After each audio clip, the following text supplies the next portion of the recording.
ક્ષત્રિય સમાજના મહિલા આગેવાન પદ્મિની બાવાળાને તેમના પુત્ર સહિત 5 લોકો સામે હની ટ્રેપનો ગુનો નોંધાતા ખળભળાટ મચી જવા પામ્યો છે. તેમની સામે એક યુવતીનો ઉપયોગ કરીને ગોંડલના આધેડને ફોન કોલમાં ફસાવીને નાણાં પડાવવાનો આરોપ લાગ્યો છે, જેમાં નાણાં ઉપરાંત આધેડનું મકાન પચાવી પાડવાની અને જાનથી મારી નાખવાની ધમકી આપ્યાની ફરિયાદ નોંધાઈ છે.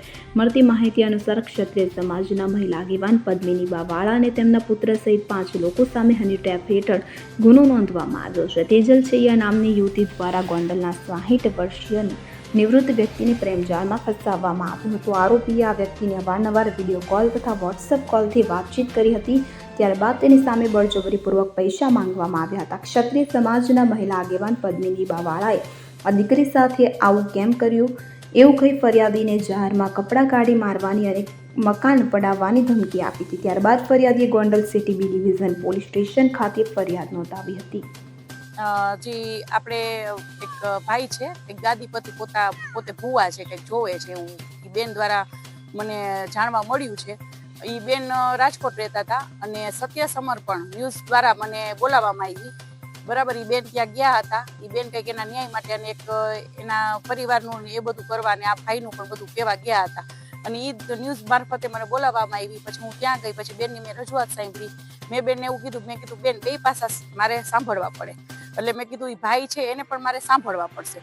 તો એક સમાજની આગેવાન તરીકે મેં તો આવા કેટલા બેનો દીકરીઓના પ્રશ્નો સોલ્વ કર્યા છે, ઘરે જઈને સોલ્વ કર્યા છે. અને મારી આખી ટીમે છે અને મારી પાસે પ્રૂફ પુરાવા છે. તો ઘરે અમે શું કામ ન જઈ શકીએ? ઘરે અમે શાંતિથી અમે વાતાવરણ અને જો થોડોક ઠપકો આપીએ અમે અને થોડું કહીએ ખરા. તો અમારું એક એવું હતું, એ ભાઈને ફોન કર્યો, ભાઈએ ના આવ્યા. ભાઈ એમ કીધું હું નહીં આવું, આપ લોકો અહીંયા આવો. બરાબર, અમે અહીંયા આવ્યા, ગોંડલ આવ્યા. તો ભાઈ એવું કીધું કે આપણે આપણા ઘરે બેસીને વાત કરીએ. મેં કીધું ઓકે, કાંઈ વાંધો નહીં. ભાઈને અમે બધું દેખાડ્યું. મેં કીધું ભાઈ આ શું છે, તમે શું જોવો છો, મારે જોવડાવવું છે. અને અમારું એક પહેલો તો એવું જ હતું કે એ ભાઈને અમારે ખુલ્લા પાડવા હતા કે કોઈ પણ જોવડાવવા જાય અને આવા બેનો દીકરીઓને ખોટા સકંજામાં લઈ અને શોષણ ન કરે. બરાબર, અને એ ભાઈની પૂરેપૂરી તૈયારી હતી આ બેનનું શોષણ કરવાની. એટલે અમે એને ખુલ્લા પાડવાના હતા. એટલે મેં એનું સાંભળ્યું. પછી ભાઈ માફી માંગવા માંડ્યા, એના દીકરી માફી બધા અમારી પાસે કેટલી બધી માફી માંગી અને કે બેન જાતું કરી દો, એના દીકરીને કંઈક સિઝરિયન છે. એ રોવા માંડ્યા બહુ. અને ભાઈએ કેટલી વખત માફી માંગી કે 100 વખત મારી હવે કોઈ દિવસ કંઈ ભૂલ થશે નહીં. એટલે અમે એની ઉપર વિશ્વાસ કરી ગયા. છતાંય મને એક એવું થયું કે અમે અહીંયાથી નીકળશું એટલે અમારી ઉપર કાંઈ પણ એક્શન લેવાય ખોટી આ લોકો. એટલે અમે એમને એમ કીધું કે ભાઈ આપ ન્યૂઝમાં આપની માફી પત્ર એક અમને આપી દો. અમારે કંઈ વાયરલ પણ નથી કર્યું, પણ બીજી વાર આવું કોઈ બેન દીકરીઓ સાથે આપ કરતા નહીં. બસ આટલી જ વાત હતી.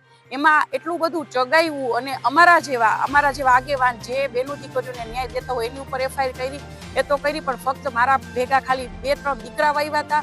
ખાસ કરીને મારા દીકરા તો મારી સાથે જ હોય છે. તો મારા દીકરા માથે શેની ભાઈ એફઆઈઆર? મારા દીકરા અહીંયા આખું અમારી પાસે ફૂટે જ છે. બરાબર છે, અમે ત્યાં હતા, અમે બેઠા હતા, અમે નથી કોઈ મારકૂટ કરી, અમે નથી કોઈ જાતની કોઈ એવિડન્સ નથી કે અમારી માથે જે ફરિયાદ થઈ છે એ ફરિયાદ થઈ શકે. તો આ ક્યાંનો ન્યાય? જે ન્યાય દેવડાવે છે એની ઉપર પણ તમે જો ચડી બેસો અને અમારી સાથે પણ જો આવું થતું હોય તો આવી બેનો દીકરીઓ કોની પાસે જશે?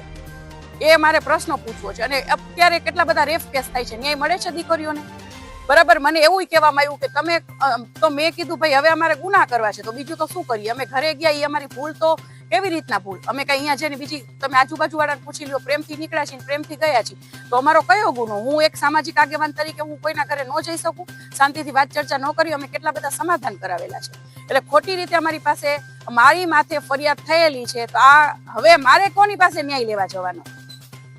તો હાલમાં જે કહેવામાં આવી છે કે તમે કંઈક પૈસાની માંગણી કરી, શું હકીકત શું છે?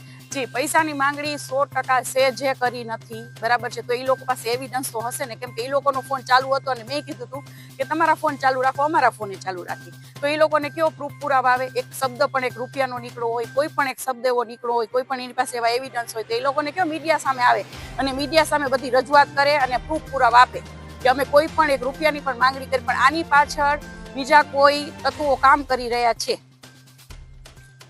હાલમાં હવે આગળ શું તમારી સ્ટ્રેટેજી કરવામાં? ના, આગળ હવે અમારી લડી લેવાની તૈયારી છે. બરાબર, હંમેશા હું તો કહું જ છું કે સત્ય ને બહુ તકલીફ પડે છે અને હવે અમે લડી લેવામાં છીએ.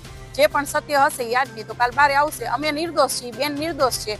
બરાબર, આ તો એવું થયું, ઊંધું પડ્યું કે અમે તો બેનને સહાય કરવા ગયા અને અમારી ઉપર આ લોકો એફઆઈઆર દર્જ કરી દીધી, પણ શેની કરી એમ અમે કેમ મને કોઈ હક નથી. અને મારી પાસે તો એવા પુરાવા છે, હું ફરીવાર કહીશ કે કેટલા બધા બેનો દીકરીઓને 16 વર્ષથી કેસ ચાલતા હતા ને, જેને ન્યાય નથી મળ્યા ને એને મેં ન્યાય દેવડાવ્યો છે, અમે એને મારી ટીમે ન્યાય દેવડાવ્યો છે. તો હું શું કામ ન જઈ શકું કોઈના ઘરે? અને મેં કોઈ એવી માંગણી અમે નથી કરી, અમારી ઉપર આવા ખોટા આક્ષેપો મૂકવામાં આવે છે. જી. Bureau report CN24 news. હવે જુઓ દેશ દુનિયાની તમામ ખબરો તમારી આંગળીના ટેરવે. ઉઠાવો મોબાઈલ અને Google Play Store પરથી ડાઉનલોડ કરો અમારી CN24 ન્યૂઝ મોબાઈલ એપ.